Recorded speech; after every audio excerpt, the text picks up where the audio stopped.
Too much negative comparison makes you forget your own unique potential and your own abilities. Therefore, when you find yourself comparing yourself to others, you really need to stop, pause, and evaluate yourself and how that action is making you feel.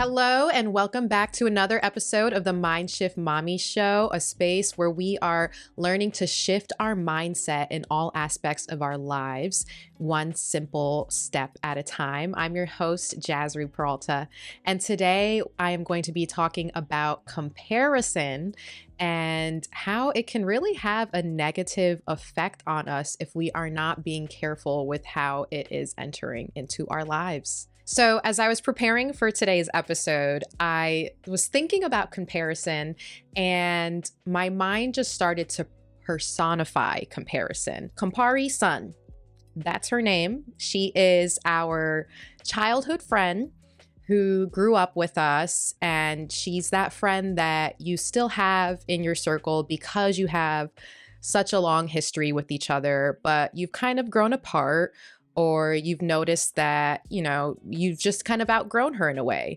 And the reason for this is because Compari is not that great of a person, you're realizing as you're getting older. She can be very passive aggressive. She's obsessed with social media and what other people think about her and what she thinks about others. And she's constantly judging other people, and you just get kind of sick of it and kind of get sick of being around that all the time. So that's Compari, Miss Compari Son. We've all heard the saying, comparison is the thief of joy, and that is exactly what we need to remember here in today's story. Compari is stealing your joy. You can even look at yourself as being named Joy, because everybody wants to be joyous in life. We are meant to be happy. We are meant to be joyous, or we are meant to have those moments. And Compari is stealing this right out from under your face. So she's really not the best kind of friend we want around us when she is acting in her passive aggressive negative state of comparison. So every villain has their origin story, right? Every villain was not born quote unquote evil or twisted or negative. And the same goes for Compari. She was shaped to be a negative comparer. She was shaped to be this negative, passive aggressive frenemy. She was a regular baby, just like you and me. First, Compari had to deal with her parents constantly comparing her to her siblings. She constantly heard things like, why can't you be more like Eddie? He's so inventive and you're not. Or why don't you be more like Uni? She's so cooperative and such a team player. See what I did there? Eddie son, Unison. Okay, yeah. But anyway, so she heard already all of these different comparisons in the sense of her parents wanting her to be more like other people. And that really took an impact on her own self-esteem and who she was as herself. Then Compari starts school, where in the school system, she felt, again, this both external and internal comparison as to where she ranked in terms of her and her classmates, how well she did in certain subjects, feeling inadequate when certain subjects didn't come as easily to her as they may have to some of her other friends, consuming more mainstream media that was showing a certain standard of beauty that did not look like her. It was just a certain type of demographic, a certain type of body shape that she was not, and therefore she compared herself to and made her ultimately feel worse about herself. These external factors led to Compari being a negative comparer and becoming bitter, becoming envious when she felt like she could not meet whatever imposed external standard was put on her. When we look at comparison in a psychological way, we as humans are actually built to compare ourselves to others. Psychologist Pia Linden put it this way: humans are social animals, and our ancestors have always lived and survived in groups. Comparing yourself to others serves as an orientation to see where we stand in a group and whether we need to take some action to improve our performance or position. The problem with this biological thinking is that in today's day and age, our social lives have evolved so much drastically since our caveman and more tribal days, where comparison was a little bit more important to survive. We are able to survive on our own now, but a lot of us are still doing that instinctual and now over obsessing type of comparison. It's gone beyond our survival instincts and is now damaging so much of our individuality, which makes us different and diverse and beautiful. It skews our self-perception, it lowers our self-esteem, it damages the way that we feel about our lives. It makes a lot of people feel like their lives are a lot worse than they actually are. It makes people feel like victims, like their lives suck, and if only they had XYZ like this person had, then they'd be happier. Therefore, negatively impacting our own overall satisfaction and disempowering ourselves to realize that we ourselves hold the keys to creating our lives and to becoming what we want them to be. Too much negative comparison makes you forget your own unique potential and your own abilities. Therefore, when you find yourself comparing yourself to others, you really need to stop, pause, and evaluate yourself and how that action is making you feel. Think about what emotions are coursing through your body at that moment. If comparison is making you feel motivated and inspired to do better in your life, great. That is a good kind of comparison that can really be motivating and helpful. You can look at somebody else being successful and feel inspired and feel like, I want to do something like that, but in my own way.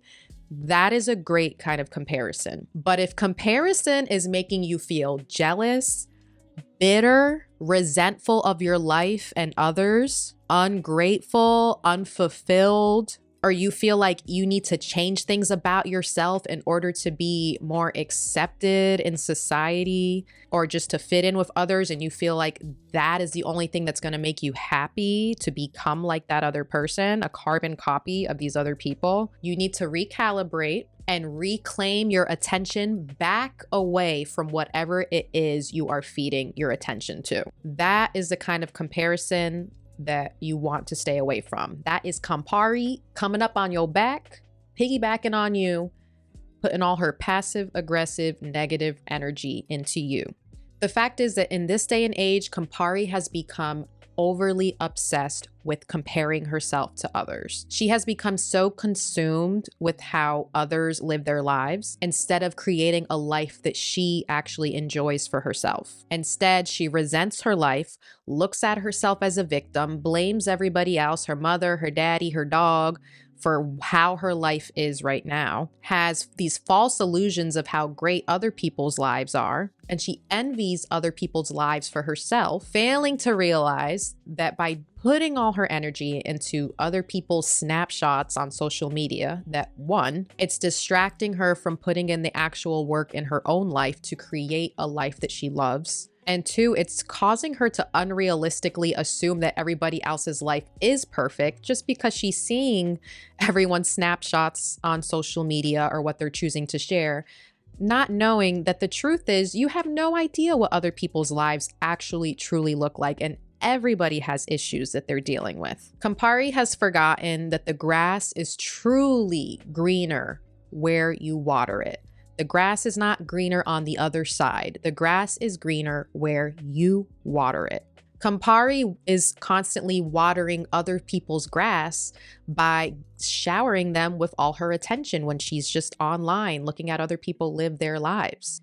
Meanwhile, her yard is getting all dry and shriveled up and neglected, bunch of dirt patches everywhere because she has failed to pay attention to her own garden.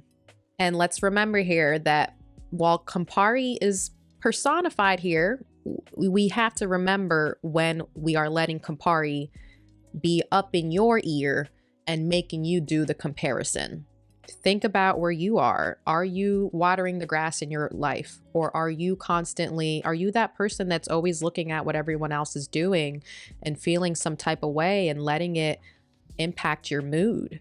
To stay focused on yourself and just improving yourself for you, you can no longer allow Compari You can no longer allow comparison to steal from you. Sometimes Compari has good days. Sometimes she wakes up on the right side of the bed and she is motivating you. She's showing you content that is inspiring you. She's showing people to you that are motivating to you, that you love to see, that are making you feel like, wow, if they did this, I can do that too in my own way. Sometimes Compari will give you a little bone there.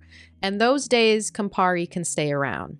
But as soon as it starts to feel icky, if you feel less than as a person, if she's making you feel like you need to be an exact replica of whoever else she is making you look at versus it just inspiring you to do whatever your version of something is, drop her. That is her toxic, insecure energy coming through, and that is not going to serve your greater good. So now we're going to talk about some practical strategies for overcoming comparison and specifically not allowing Compari to have all this power over us. We get it. She's been a lifelong friend. We feel kind of obligated to still have her in our life. We care about her. We can empathize with her, but we really need to start removing some of these attachments. So how can we start doing that? The first strategy I want to share with you is by working on your self-awareness.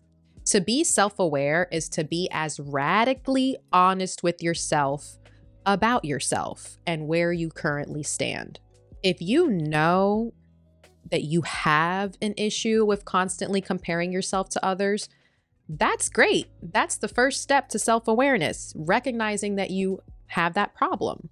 You are being self-accepting and self-aware of who you are right now and this time in your life. And therefore, you are going to be more open to feedback and ways to start changing that, which is overall going to improve your sense of self, which is awesome and exactly what we want. A great place to start is by doing a writing exercise. You can just start off writing in your journal or grabbing a piece of paper and asking yourself some questions about yourself to really get to know yourself on a more personal level. Some of the questions you can ask yourself are, what are all the things that make me uniquely me? What do I love about myself? What are my strengths? And what are areas in my life that I want to improve in? These are also great ways to just build your self-compassion, self-love, and then also just being honest with yourself about those areas that you do want to work on and improve in. The second strategy from removing yourself from Compari's toxic trappings is to evaluate and adjust your social media habits. Unfollow or mute any social media accounts that you already know do not make you feel good about yourself when you see them. When they come up during your scrolling, just immediately take that moment to click them dots and unfollow or mute.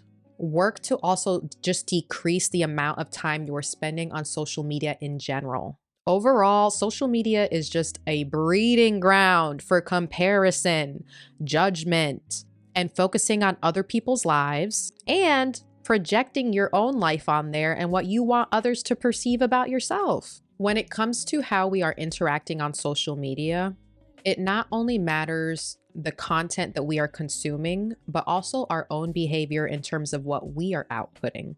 If you are a person who feels like you constantly want to post about your own life all the time, you may need to take a pause and ask yourself, why is it that you feel the need to always do so? You may realize that for you, it will be a good practice to start posting less and less every week, every month, every few months. Because guess what? It may feel super challenging at first to do so. You may struggle to not post something exciting that's happening for you. And that's a great challenge to feel because you then have to really ask yourself, why? Why can't I just have this win for myself and just my close family and friends? What is it about me right now at this point in my life that I feel so obligated to show people that I barely know and strangers something that happened to and for me? Why is it that I am seeking that external validation from people who really don't know me that well, care about me as much as I should care about myself, etc.? When it comes to comparison, you may have become too dependent on external validation. And I can guarantee you, you wouldn't be the only one if you feel that way. Because again, this whole intense culture of social media has made so many people too dependent on external validation to feel good about themselves. External validation can become very addicting, and that is why you see those people who have to post every day of every minute of every hour, every single thing that they're doing. The problem with external validation is that it may feel good for that moment, but that is a very fleeting type of validation. It doesn't last long. You have to constantly seek it to get that high of satisfaction. And it can cause significant harm to your own self-identity when you aren't receiving the external validation that you are expecting to, or that you may have in the past. It will cause harm to your self-identity when you are relying on that to determine how you feel about yourself, your self-worth. I'm sure we've all been in that position where you post an Instagram story, for example, and you have a picture of yourself looking all fly, and you're like, ooh, let me put this up. And you put it up, and you look back a little later, and you see a significant amount of people have seen it. And then you only get like a fraction of likes on it, a fraction of hearts. It makes you feel some type of way. I know it's made me feel some type of way. And then for me in the past, I've been like, well, okay, why y'all looking at my picture and y'all can't even double tap it for a second? I'd be thinking like, what is the problem here? Why aren't people liking my photo? Or I would turn it against them and be like, oh, they're just haters. Or, it would make me unnecessarily put energy into the external validation of needing that approval from people, needing more double taps, needing more hearts. It wasn't enough. It's never going to feel like enough if you're putting too much of your energy and focus on who's seeing your post, who is acknowledging it. It can become a very unhealthy cycle. Social media can really make you feel some type of way when people aren't interacting with your content the way that you want them to as well. If you are a content creator, you have to be so mindful and truly doing the work that you enjoy doing for yourself, especially when you are first starting out, because you likely will not get the amount of likes that you would desire, or the amount of views that you would desire, especially if you are comparing yourself to more established creators. And that's why it's so important in the beginning of your journey to be motivated by others. Again, if the comparison is feeling inspiring and motivating you, then by all means consume it. But there will most likely become a point for you. I know there was a point for me where I had to stop watching other creators because I was getting to this place of wishing that I had the same success they had when I wasn't putting in the amount of work that they had. I didn't even have the amount of years, that they had. So you don't want to keep yourself in that place where it becomes more of a bitter, resentful energy instead of an inspired and motivated energy. That's why it's so important to be able to pull ourselves away from other influences and really become a horse with blinders on and just focus on your own path. Be passionate about what you're doing and just focus on doing it because you truly love it, and understanding that success happens with consistency and not immediacy. So whether you're a content creator or not, it's so important to be mindful of how how this girl Compari be affecting our lives and impacting it in either negative and sometimes positive ways. And somewhat related to that last note, strategy 3 is to set personalized goals for your own life and your own situations. What are some places in your life that you would like to improve on solely because it would feel satisfying and aligned for you, and why? Write your answers down again on a journal or a piece of paper so you can really think about it and not only internalize it, but help yourself really figure out what your thought process is around that. That's also a great prompt to have so that you can easily access it on days when you are feeling down in the gutter and you have gone down, this rabbit hole of negative comparison.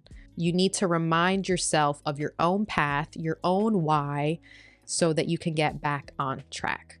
And the fourth and final tip I have for you to help remove toxic Compari from your life is to grow your gratitude. I cannot emphasize the power of gratitude enough and how much of an impact it has made in my life in the past year.